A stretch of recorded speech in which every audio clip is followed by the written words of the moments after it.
You're listening to Big Blend Radio's Lost Angel Travel Adventures show with Linda Ballou, travel writer and author, and your host, Lisa Smith.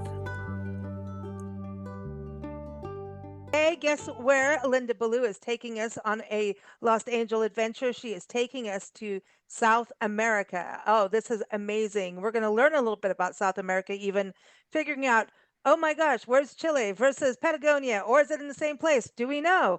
Huh. When we start looking at the globe, sometimes when we have these travel stories, we kind of need to go back to that globe, spin it around, and go, huh, this may be Latin America, Central America, North America, or South America. But I think once you go there, you really get it. And I think when you go to a place like Patagonia, it is a bucket list. And I think that you definitely had that. Welcome back, Linda. Welcome back to your show. How are you? I'm great. I'm looking forward to sharing this. This was the most exciting journey. It really was a wonderful, wonderful experience and very educational. So yeah, okay, so can we just go back to this about South America, Central America, Latin America? Because you're going to Costa Rica. I mean, we're recording this right before you're about to get on that plane and come back with another great Lost Angel travel adventure. So now that's a little bit above where you were talking Right. about That's today. Central America. It joins the two continents of North America. It's in between the two continents, and it's very unique in that it has blended biodiversity from the North and the South Mm. continents, North America and South America. So, yeah, I'm really looking forward to Costa Rica, but going to Torres del Paine was on my bucket list, and it is a very, very big journey.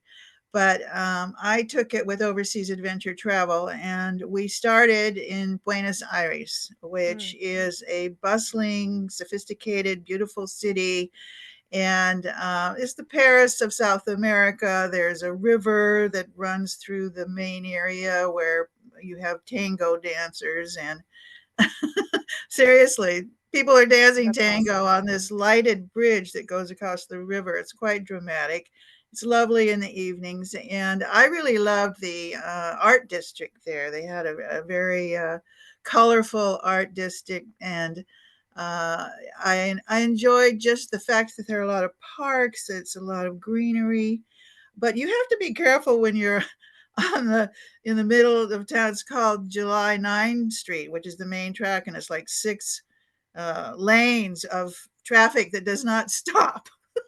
You take your life in your hands, and it's a pedestrian uh, place, which I loved. I mean, here in LA, everybody's driving, and you don't have a focal point, but they definitely do there, and there's a lot of fun things to see and do. But we Mm. were on our way to Torres del Paine. So our first stop was Bariloche, which turned out to be really one of my very favorite places there. And it's a holiday spot for people who Mm. live in Buenos Aires. And Okay. it's on a lake, and it was established the first national park in Argentina.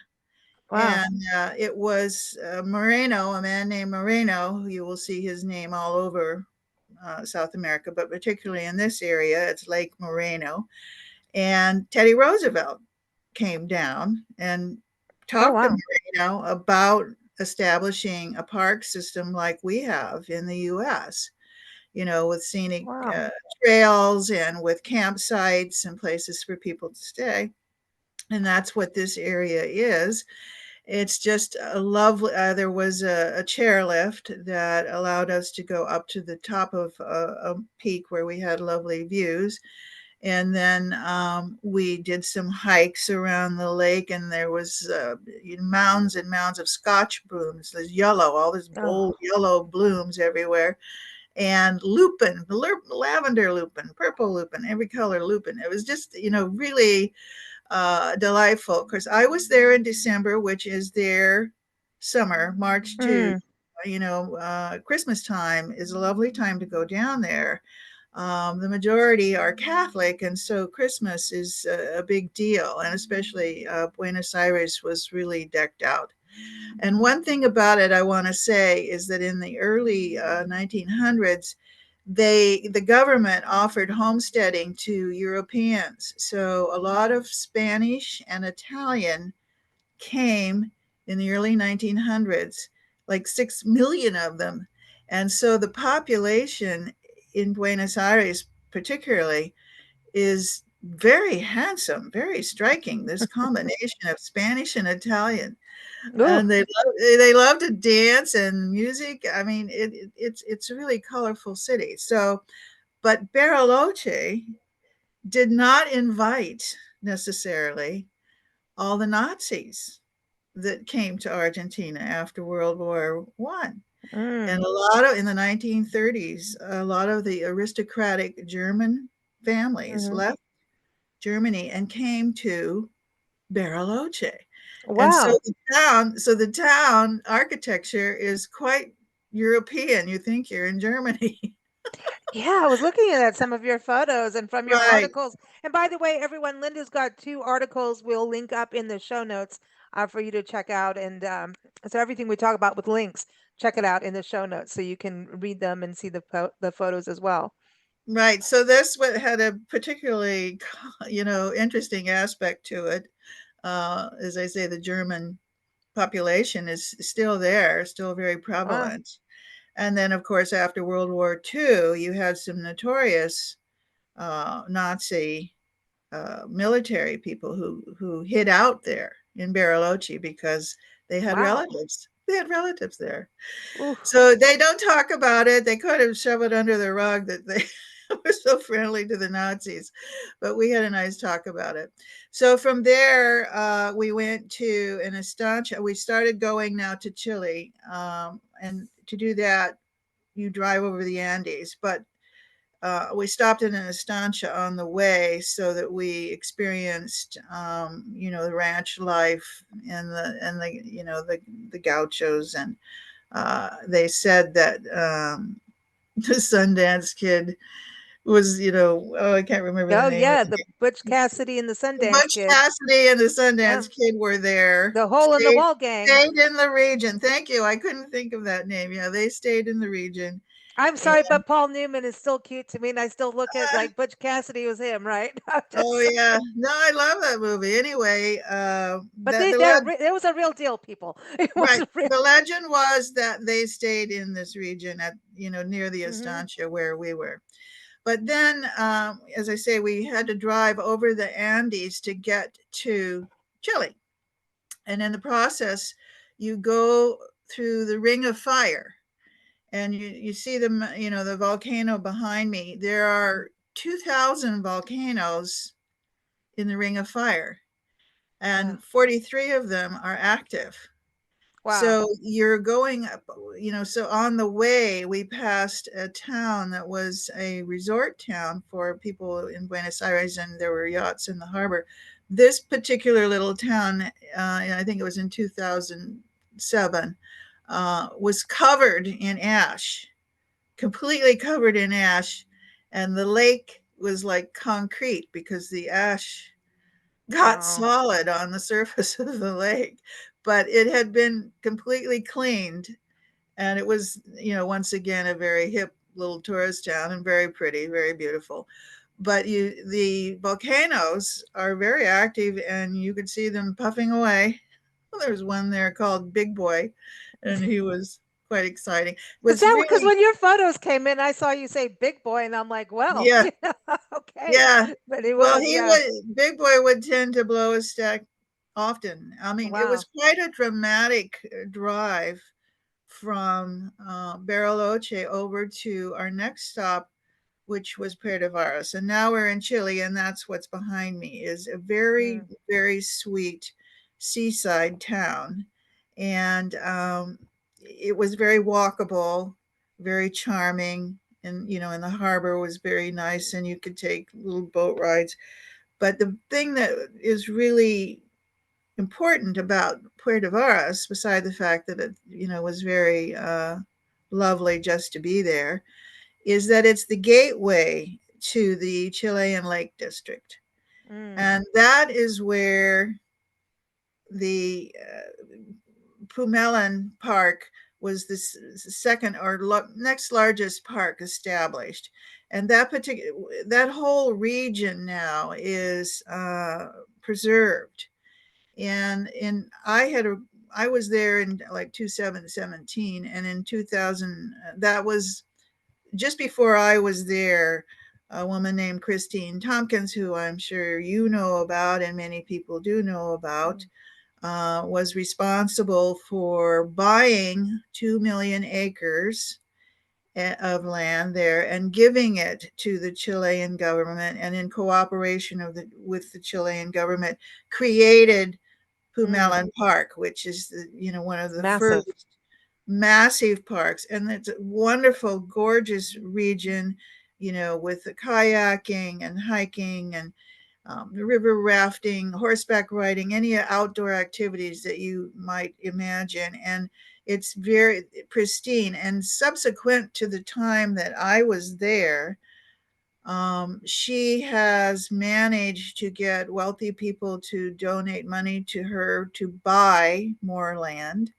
And she has given 15 million acres It's amazing. to the And government. this was I mean, this for woman people. has single-handedly changed the world. Well, she was at the beginning of Patagonia, the store that all of us outdoor people love, Patagonia. Right, And right, she shows that she really did this amazing thing, and her past husband, Doug. I mean, the two of them started this way of like, okay, we're going to take what we've raised financially, give it right, back. And at the same time, it they use their skills, basically, their corporate skills, to be able to get everyone together. From watching, you sent me the link on the TEDx talk that you did, and everyone, right. that link's in the show notes too.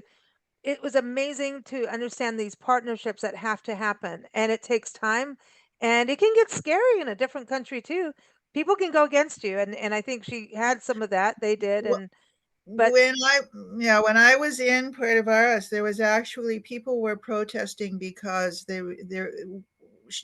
Christine Tompkins was working with a woman president who was very mhm, pro environmentalist, but there was an election coming with a guy who was not, who was no, much more business oriented, and so there was a backlash there. But apparently, the country has still been able to preserve millions and millions of acres, and also she was able to spearhead saving a marine sanctuary, amazing. which That's is huge. really incredible. So I really recommend that people do watch her TED Talk.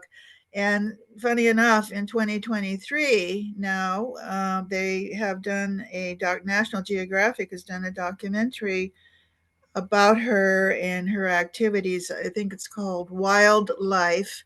Mm, It's I couldn't find it on any of the streaming services, but apparently it's available in theaters, and it might be coming on streaming services soon. So keep an eye out for it. She's also involved now with rewilding, that is, taking species who are in jeopardy and reestablishing them in pristine lands, taking grazing mhm, lands that have been overgrazed, and putting trees back in, and uh, getting the animals back and getting a balance in nature mm. there, which is just so wonderful. I mean, it's really a success story. So for all of us who see all the sad stories about the way the planet is going, Yeah, this is good. I want you to check into this. I mean, if I have the opportunity to go back to this area, to South America, I will go to Puerto Varas, and I would go to this area. I would love to raft. Well, the Putaluva is a very famous river there. It's probably over my head, but there might be some that I could still do there. One thing that would be really fun is from Bariloche to Puerto Varas. There's a ferry system that goes through the lakes, Mm. and that would be a Oh, really fun way to see this part of the world, and it wouldn't be strenuous. So if I get to go back there, I would look into doing that. ooh, So yeah, Puerto Varas, very, very critical and fun, and the gateway to some really great adventures that are not as radical as Mhm. Patagonia. The Torres del Paine is very, very, very rugged. But on our next stop, we stopped at Chiloé, which was an island that you ferry off of. It's just like a 30-minute or 45-minute ferry ride from Puerto Varas and the mainland of Chile. But this island has been isolated away from all of the rest of Chile, and it's a very unique culture. They have their own mythology, Mhm. which is actually kind of bizarre. And it's a seaside town with this row of pole houses because the tide is so radical that if Mm. you live on the water, you have to be up on a pole Oh yeah. house.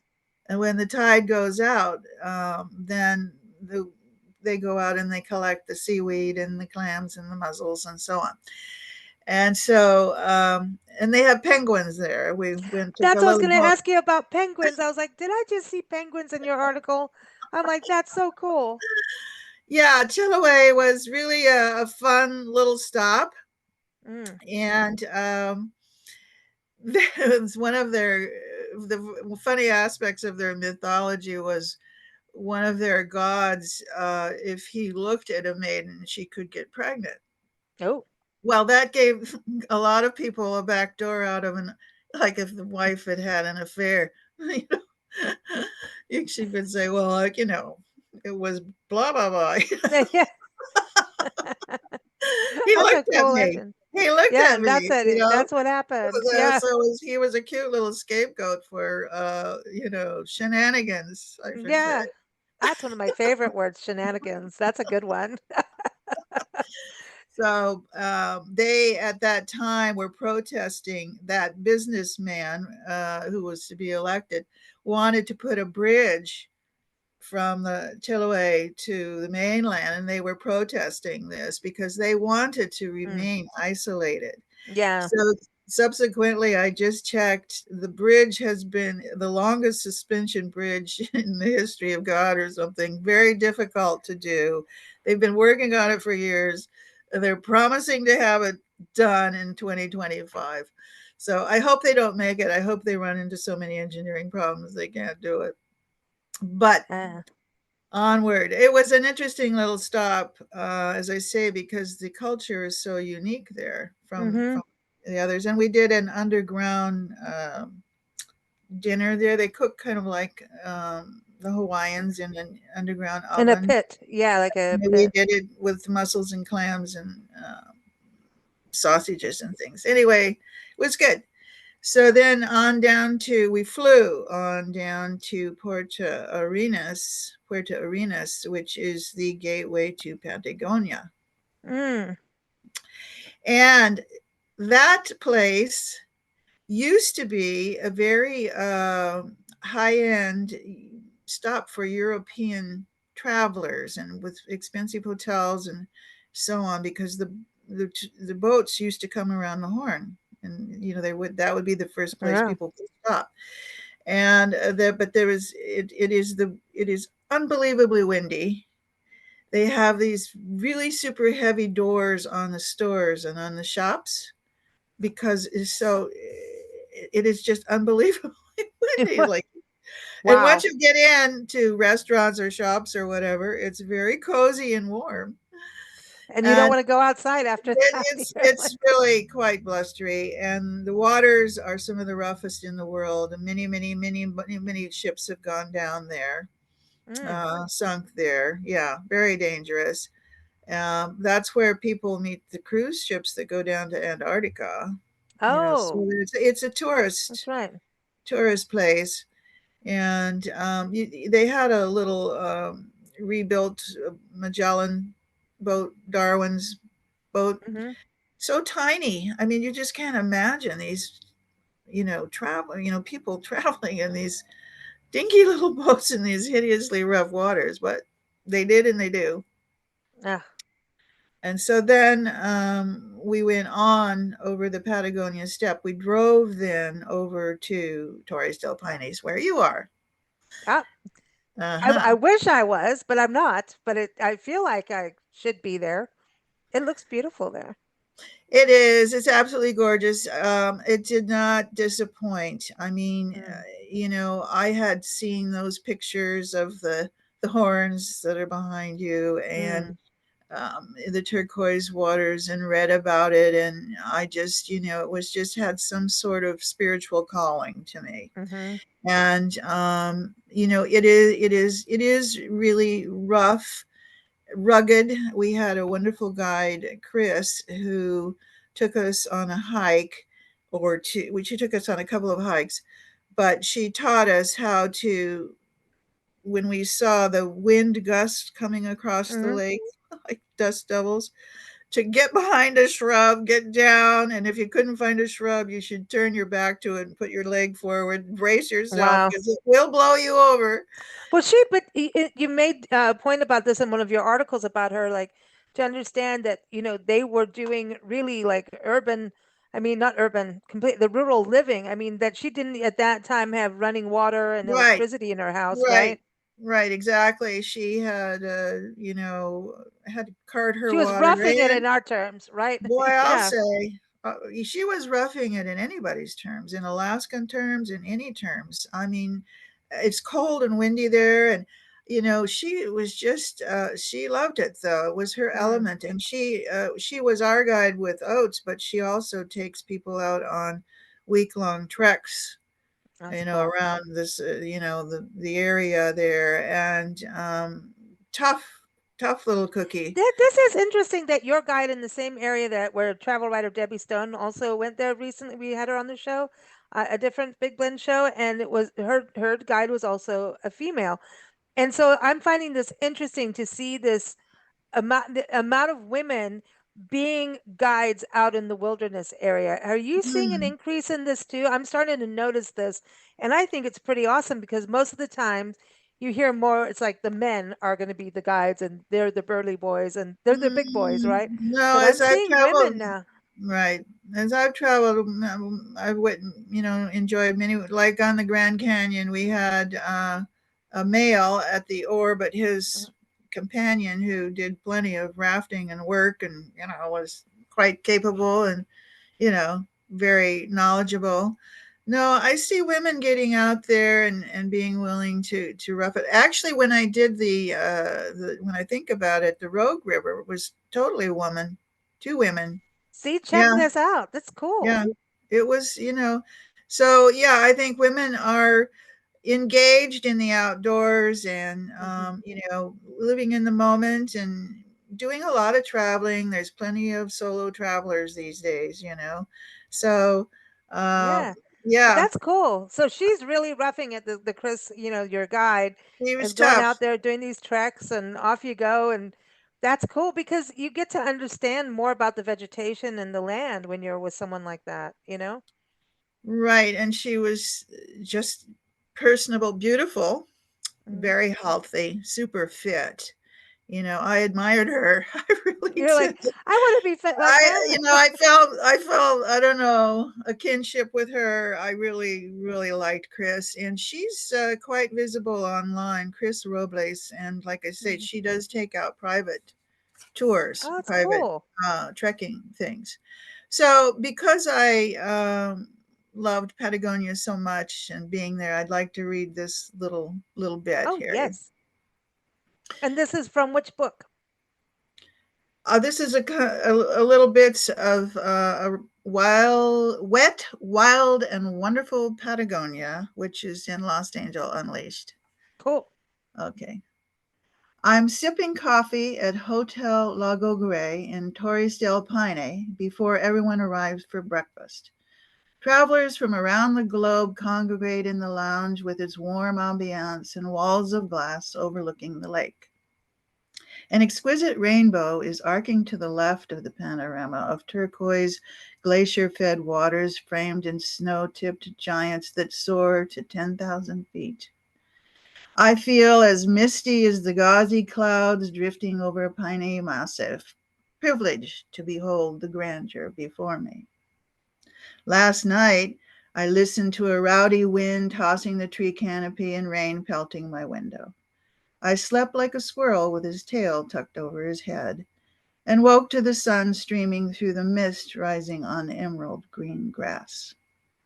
As I look, as I look out over gray lagos stippled with whitecaps, see the leaves whipping wildly in the ceaseless wind, I feel lucky to be here and to experience some of the Creator's most magnificent handiwork. It is the grandeur and the awful power of the craggy giants reaching for the heavens, guarding Grey Lago, that remind me that wet and wild places are worth saving. Yes, they are. They are for sure. I love that you go through all those different, all these different extremes while you're there. So and that's what makes biodiversity happen. There are these different, weather patterns and different, you can be, just like here's the mountains, but going up into the mountains, you're going to have different wildlife. You're going to have different plants, but there at the water, you have a whole other diversity, that's over there. So it's On the good to go way, to. yeah, on the way there, on the drive there, on the Patagonia steppe, we saw a lot of guanaco. I'm not quite sure how we want to say it, but they're like, like llamas, look a Hmm. lot like llamas. And there were a lot of them, and they were the mainstay for the original people, the indigenous peoples, who really lived a rough life down there. And they just the guanaco, they had fur little. They didn't wear much clothes. They put oil in their body to stay warm, and they were pretty nomadic. They would follow the game. They had rough villages. There wasn't a real terribly organized society, but they would eat the meat raw. They didn't cook. Didn't I don't know if they didn't have fire, but they didn't cook their meat.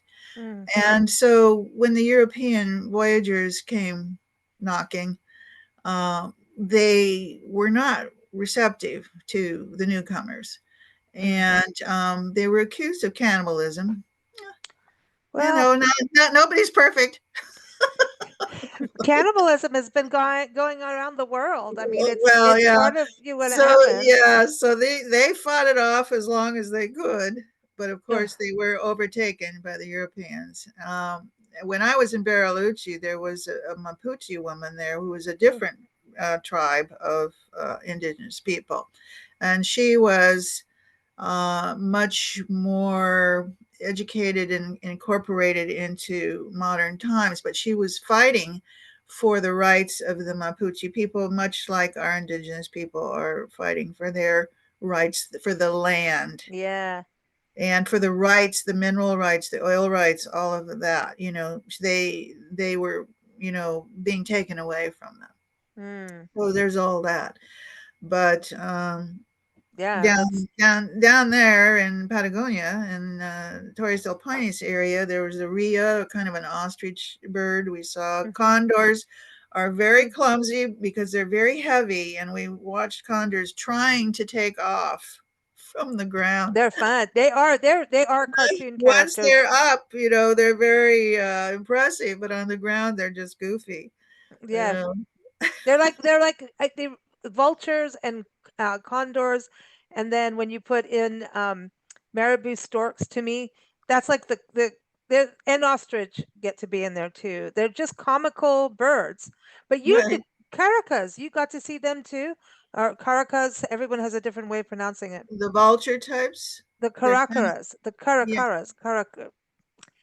They're those big orange bills, and then like the little crested, top on there. But everyone has a different way of pronouncing it. Caracaras, caracara. Anyway, Anyway, someone's going to that's in send me an Africa. email going, Lisa, this is how you do it. How you But say that's in it. Africa, right? They're in No, Africa? and no, they're in this country, in the States, in Arizona, we have them, and in South No. America. Hmm. Well, I'm sorry, I'm not familiar with those guys. Yeah, so they're almost like a osprey, but with a orange beak and a big tufty at the top and bigger. They're feathery. They almost look furry in a way.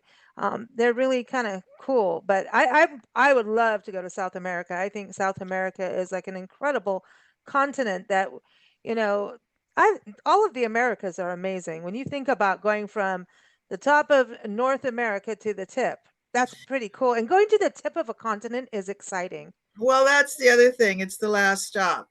And Yeah. there's something about that. There are tours that go through the islands, so to speak, around the Horn, and there's a cruise that goes there. I did, but I wanted to be on the land. Mm, I wanted to yeah. hike and be on the land. And besides that, the water there is quite rough. I wouldn't want to be sailing there, honestly. Mm, I mean, people do, and they go down to Antarctica and they say how wonderful it is, but it just doesn't appeal to me. mm. Yeah, each to their own. You got to do also what you can, and everyone's different in physicalities and, all kinds of what you like or don't like. And I was going to say, being at the tip though, like in South Africa, going to the tip of Africa, and there's two different tips basically, right? But being there where the oceans met was the most, I don't know, it was just this incredibly powerful, humbling experience at the same time because it was so dramatic where the oceans were meeting and just crashing up.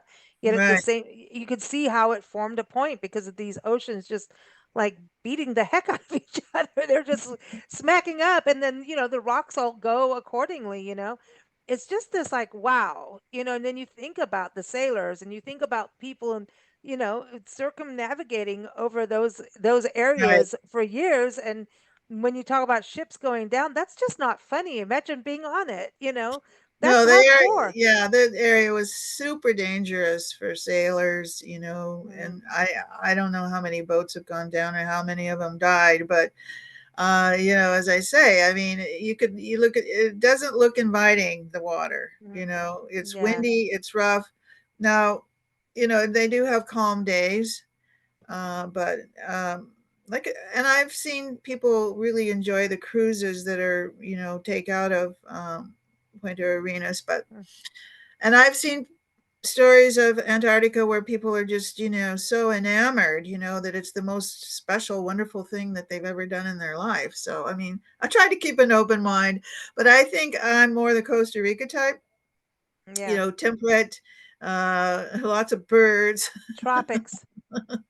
Tropical. So Yeah, I'm you're gonna really see looking flowers. forward. Yeah, I'm looking forward to that. But I highly recommend, especially the Lake District in Chile and Argentina. It's like they share Mm-hmm. this Lake District, and really worth seeing. And this area down here, we also went to the Moreno Glacier, which was, Mm, quite dramatic and mm, certainly worth, and the drive there was quite lovely also. I mean, the area is very, very scenic. So if mm. you're a hiker, if you're an outdoors person, if you in the Lake District, if you enjoy river rafting, especially, very exciting. It's really beautiful, and as I say, I think it's inspiring that they are working so hard to preserve. You I know, love that. And we should support them as much as we can.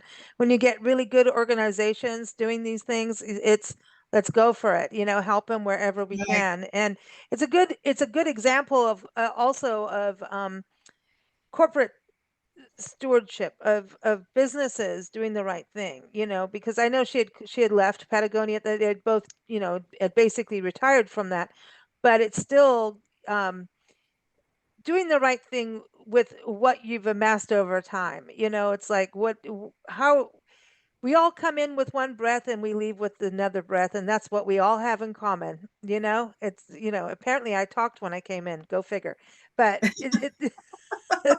but but it's whatever we can do in between that really is about being part of nature and supporting her.